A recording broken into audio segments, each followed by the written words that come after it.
Centenars de persones van ser dissabte al Centre Cívic d'Alcanar per participar en un acte que va ser una festa amb inflables, actuacions musicals, performances artístiques, tallers per als més menuts i grans dosis de reivindicació.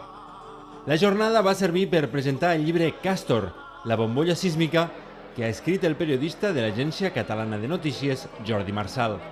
El llibre analitza la gestació de la planta per emmagatzemar gas, les maniobres polítiques que van acabar motivant la ubicació del Castor a Vinaròs i l'oposició ciutadana que de bon principi es va articular entorn de la plataforma en defensa de les terres del Sénia i l'Ajuntament d'Alcanar.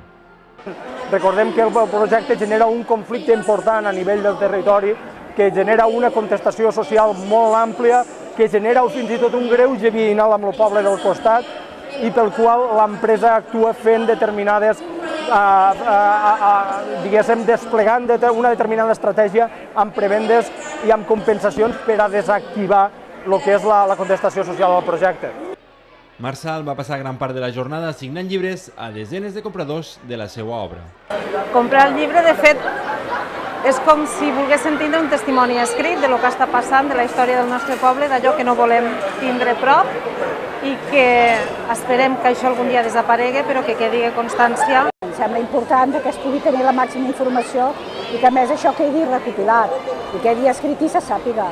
És una forma d'arribar al poble. El que queda a premsa també hi arriba, però si no queda recollit tot en un lloc es perd. Penso que és una forma de poder arribar a molta més gent.